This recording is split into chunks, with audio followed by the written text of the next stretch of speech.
Hello friends, कैसे हैं आप सब लोग। स्वागत है आपका हमारे यूट्यूब चैनल फिजिक्स इवोल्यूशन में। तो दोस्तों, पिछले लेक्चर में हम बात कर चुके थे घूमते हुए प्लेटफॉर्म पर वस्तु का फिसलना और समतल सड़क पर वाहन का फिसलना। अगले टॉपिक में हम बात करते हैं साइकिल सवार का झुकाव।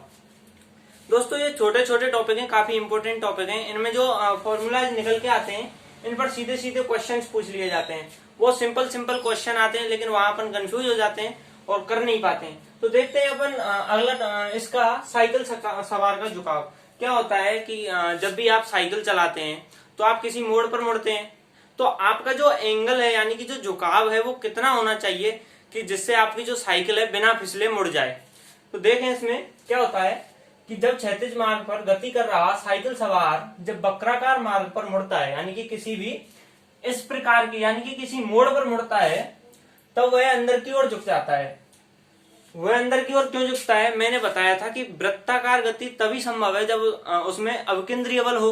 अवकेंद्रीय बल यानी कि वह उस झुक जाने के कारण ही वह आवश्यक अवकेंद्रीय बल प्राप्त करता है, यानी कि वह झुकता क्यों है?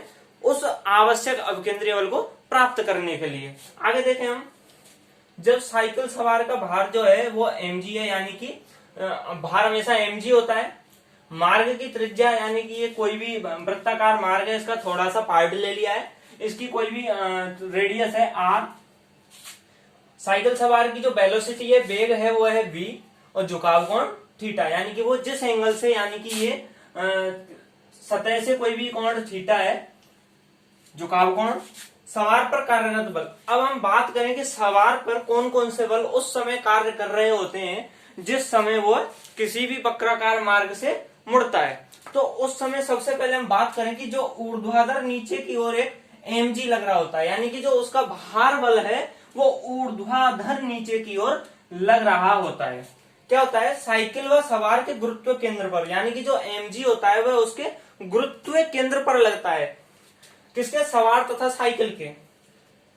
जो सतह द्वारा प्रतिक्रिया बल के घटक r cos थीटा द्वारा संतुलित होता है, यानी कि ये कोई सतह है, इसके द्वारा कोई प्रतिक्रिया बल साइकिल पर भी लग रहा होगा। ऐसे देखो, ये कोई बल r ये यहां लग रहा है, यानी कि ये थीटा कोण के अनुदिश कोई भी प्रतिक्रिया बल r लग रहा है, उसके अपन कंपोनेंट करें जो r cos थीटा होगा, वो किसको संतुलित करेगा? mg को संतुलित करेगा। आगे बात करें हम, जबकि r sin थीटा आवश्यक अवक्रिया बल अवकेंद्रीय बल प्रदान करता है। जो r sin थीटा होगा वह जो आवश्यक अवकेंद्रीय बल होता है वह प्रदान करता है। अवकेंद्रीय बल अपने पास क्या है? mv²r। आगे बात करें हम, तो r sin theta equal to mv²r, इसको हमने नाम दे दिया समीकरण नंबर 1। दूसरा, r cos थीटा किसको संतुलित कर रहा है, किसको बैलेंस कर रहा है? भार बल को, mg को।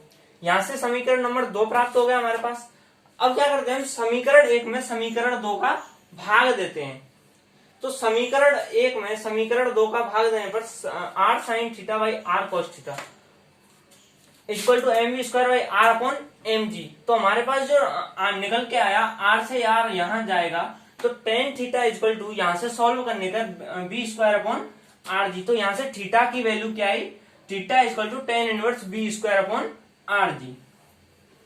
तो इससे क्या होता है? अतः सवार को थीटा यानी कि जो झुकाव कोण है tan inverse b² upon rg से झुकना चाहिए। अगर वह किसी वक्राकार मार्ग से मुड़ रहा है तो जो उसका झुकाव कोण है वह tan inverse b² upon rg आवश्यक है, यानी कि ये होना चाहिए। हम बात करें कि भाई झुकाव कोण है वो अधिक कब होगा, यानी कि जो ये एंगल होगा थीटा, ये कब अधिक होगा? मान लो जो वक्र की त्रिज्या कम हो, यानी कि इस वक्र की त्रिज्या कम कर दी जाए, यानी कि इसको बहुत छोटा कर दिया जाए। अभी तो ये इतना बड़ा है, अभी हम इसको हटा के और छोटा करें और इसका कोई भी छोटा सा पार्ट लें, ये वाला, तो इसकी त्रिज्या कम हो गई, यानी कि ये वक्र क्या हो जाएगा? और तीक्ष्ण हो जाएगा, यानी कि ये मोड़ है और भी तीक्ष्ण हो जाएगा। तो उस समय क्या होता है? जो थीटा होता है वह बढ़ जाता है, यानी कि वक्र की त्रिज्या कम होने पर जो थीटा कोण है वो बढ़ जाता है। आगे बात आती है कि साइकिल सवार का वेग अधिक होगा, यानी कि जब साइकिल सवार का वेग अधिक होगा तो उस समय थीटा का मान इंक्रीज हो जाएगा, यानी कि बढ़ जाएगा। यहां से भी देख सकते हैं आप, यहाँ थीटा के लिए देखें, यहाँ वेलोसिटी आपकी ज्यादा है तो थीटा भी ज्यादा होगा, अगर आपकी आर कम है तो थीटा ज्यादा होगा।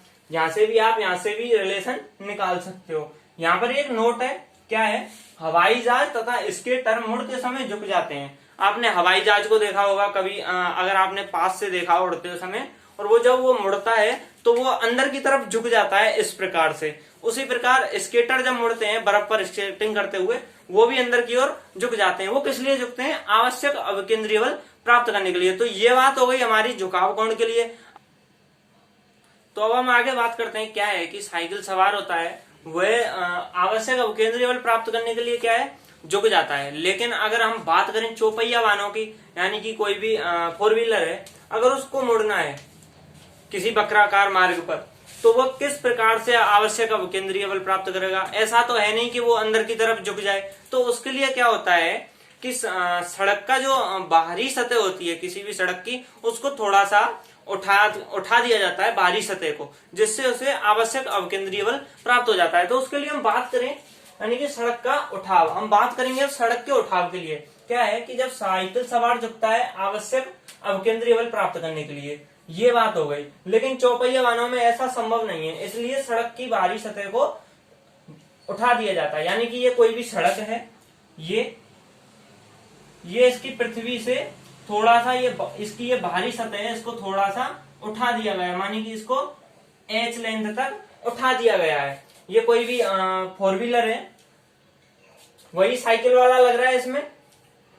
तो चित्रानुसार हम देखें कि जो इसका भार बल होगा इसका गाड़ी का, उसको बैलेंस करेगा प्रतिक्रिया बल का r cos थीटा घटक, यानी कि r cos theta equal to mg। इसी प्रकार r sin थीटा आवश्यक अवकेंद्रीय बल प्रदान करेगा।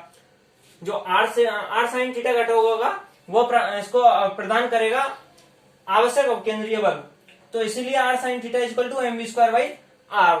तो ये बात हो गई, साइकिल वाला ही लॉजिक है, लेकिन इसमें क्या है, जो सड़क का जो बाहरी सतह है उसको थोड़ा सा उठा दिया गया है। समीकरण 2 को समीकरण 1 से भाग देने पर, तो tan theta equal to B square upon R G, जो कि हमें साइकिल के लिए झुकाव कोण प्राप्त हुआ था।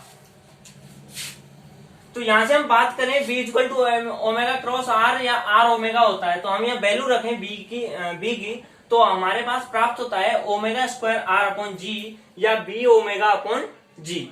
ये हमारे पास यहाँ से झुकाव कोण tan थीटा की वैल्यू आ गई। इसको हमने नाम दे दिया समीकरण नंबर 4 और इसको दिया समीकरण नंबर 3। अब आगे बात करें हम कि मान लो सड़क की ऊंचाई, जो लंबाई है, ये चौड़ाई है यहाँ से यहाँ तक की, इसको हम ये कोई l लेंथ है, और जो इसकी पृथ्वी से ऊंचाई है, पृथ्वी की सतह से जो बाहरी सतह है उसकी ऊंचाई h है, और जो उसका उठाव कोण है वो हमने थीटा मान लिया।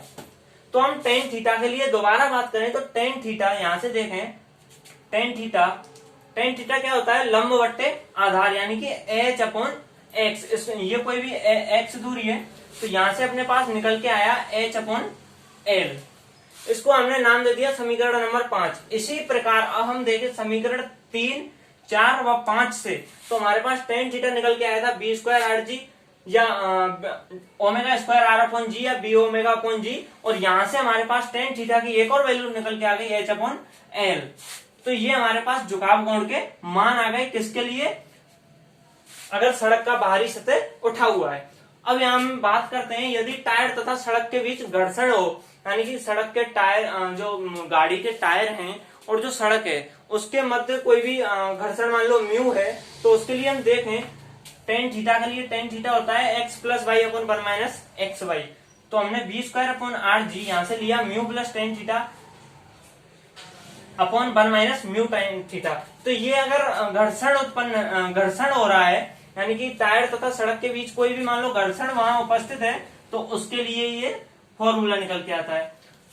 अब आगे बात करें हम, ये काफी इंपॉर्टेंट है, इसके ऊपर सीधे सीधे क्वेश्चन आ जाते हैं। अगर उठे हुए घर्षण युक्त मार्ग पर अगर आपको मैक्सिमम यानी कि अधिकतम सुरक्षित चाल ज्ञात करनी है, यानी कि आप किसी भी मोड़ पर मुड़ रहे हो और वहां पर आपको चाल जो है मैक्सिमम रखनी है, और वो भी कैसी, सुरक्षित, यानी कि गाड़ी या तो पलटनी नहीं चाहिए, सड़क से बाहर नहीं होनी चाहिए। तो वो मैक्सिमम चाल आपके पास निकल के आती है v equal to √RG mu plus tan theta upon 1 minus के म्यू टेन थीटा। तो ये छोटे छोटे टॉपिक हैं और ये काफी इंपॉर्टेंट है कंपटीशन की दृष्टि से भी। कई बार इन पे क्वेश्चन आ जाते हैं सीधे सीधे, ये फॉर्मूला दे देता है, या और अगर हम बात करें 11th-12th में तो सीधे ड्राइव भी करवा लेता है। तो ये बात हो गई आज हमारे सड़क के उठाव की और साइकिल के लिए झुकाव की। तो अगर आपको कोई भी प्रॉब्लम आ रही है तो हमें कमेंट करके जरूर बताइएगा। Thanks for this lecture.